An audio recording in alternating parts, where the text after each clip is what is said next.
voudrais encourager aujourd'hui tous ceux qui nous écoutent à travers cette pensée du jour qui se base sur un verset qui se trouve dans Jérémie au chapitre 1, au verset 19, où Dieu dit au prophète Jérémie « Ils te feront la guerre, mais ils ne l'emporteront pas sur toi, car je suis avec toi pour te délivrer. » Alors Dieu va donner au prophète Jérémie ici 3 éléments de révélation. Ils te feront la guerre, mais ils ne l'emporteront pas sur toi, car je suis avec toi pour te délivrer. Et quand Dieu nous parle, vous savez, on donne parfois les prophéties, on dit que les prophéties doivent toujours être encourageantes, etc. Et Dieu est un Dieu encourageant, mais aussi Dieu va nous encourager en nous montrant, en nous révélant les choses qui vont arriver devant nous. Il ne va pas seulement nous montrer le bon côté, mais il va aussi nous dire qu'il va avoir des difficultés. Mais dans toutes ces difficultés, je serai avec toi pour te délivrer. Et en cette fin d'année, cette nouvelle année qui vient, peut-être vous allez passer le nouvel an avec des difficultés, ou alors peut-être que vous allez, en cette nouvelle année, rencontrer plusieurs difficultés dans cette année. Mais Dieu vous dit qu'il sera avec vous pour vous délivrer. Donc première chose, c'est « ils te feront la guerre ». Dans les Actes des Apôtres, on voit que les apôtres avaient un message. Ils disaient « c'est par beaucoup de tribulations qu'il nous faut entrer dans le royaume de Dieu ». Des tribulations, des difficultés, on va tous en rencontrer. Il y a des gens qui seront là pour nous faire de la guerre et en fait, on aura plusieurs ennemis. On aura à vaincre notre propre chair. On aura à surmonter les convoitises et les passions. C'est une forme de guerre. On aura à combattre le bon combat de la foi. On aura aussi à résister contre les attaques sataniques qui viennent contre nous et qui peuvent agir à travers des hommes ou simplement à travers des mauvais esprits qui viennent contre nos pensées. Et ces attaques sataniques elles viennent avec une atmosphère, puisqu'on parle de la guerre ici. Et cette atmosphère vient avec un enseignement. Vous savez, Dieu nous enseigne, les gens aussi peuvent enseigner, éduquer, instruire, mais aussi le diable a un certain enseignement. Et quand il apporte des oppressions spirituelles dans la vie des gens, il vient faire croire en fait aux croyants que parce qu'ils sont attaqués, automatiquement, ils vont perdre. Automatiquement, ils vont échouer. Automatiquement, si je suis attaqué quelque part, si l'ennemi a commencé à s'introduire, c'est que automatiquement, j'ai perdu. Et en fait, quand on regarde ça dans nos vies personnelles, j'ai réalisé que souvent, c'est un peu l'attitude des gens. Parce que parfois, ils ont une pensée, entre guillemets, qui est faible, qui n'est pas fortifiée par la parole. Dès qu'on ressent une attaque ou dès qu'on entend de mauvaises nouvelles, on a l'impression que c'est la catastrophe. C'est terminé, c'est fini. Alors que Dieu ne nous dit pas du tout ça.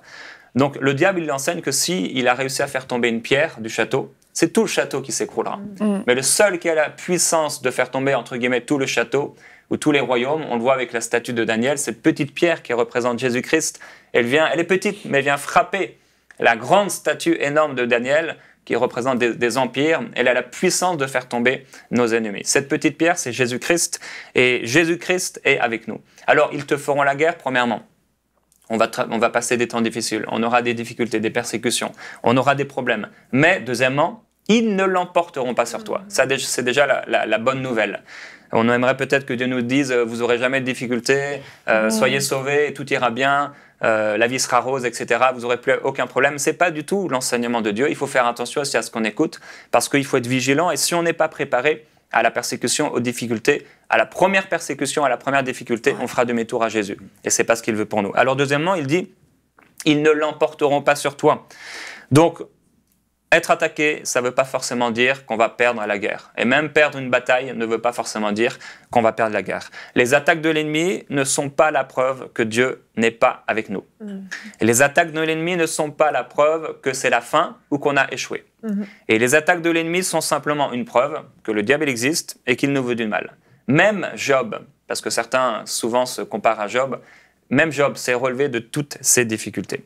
Donc la victoire, ce n'est pas une possibilité, ce n'est pas une éventualité, elle est obligatoire. Amen. Elle est certaine, elle est évidente, elle est sûre, c'est une garantie que Dieu nous donne.